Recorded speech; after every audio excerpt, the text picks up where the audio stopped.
যশোর বাংলাদেশের দক্ষিণাঞ্চলের খুলনা বিভাগের অত্যন্ত গুরুত্বপূর্ণ ও প্রশাসনিক একটি শহর। এটি খুলনা বিভাগের তৃতীয় বৃহত্তম শহর এবং প্রতিষ্ঠাকালের দিক থেকেই দেশের প্রাচীনতম পৌরসভার মধ্যে একটি। যশোর শহর ভৈরব নদের তীরে অবস্থিত। এই ভৈরব নদের উপরেই অবস্থিত যশোর শহরের সব থেকে ব্যস্ততম জায়গা এবং যশোরের প্রাণকেন্দ্র দলাডানা। পাশে দাঁড়িয়ে রয়েছে যশোর জেলার ঐতিহ্য এবং গৌরব কালেক্টরেট ভবন, যেটা যশোরের একটি দর্শনীয় স্থানগুলোর মধ্যে অন্যতম।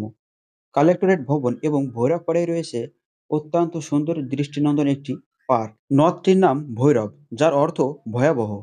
একসময় গঙ্গা পদ্মা নদীর মূল প্রবাহ এই নদটিকে ক্রমত্ব রূপ দিয়েছিল। সেই থেকেই ভৈরব নামটির উৎপত্তি। ভৈরব নদের দৈর্ঘ্য ২৪২ কিলোমিটার এবং প্রস্থ গড়ে প্রায় ৬০ মিটার। বাংলাদেশের দক্ষিণ পশ্চিমাঞ্চলের চুয়াডাঙ্গা, ঝিনাইদহ, যশোর, নড়াইল ও খুলনার ভিতর দিয়ে বয়ে গেছে এই নদী।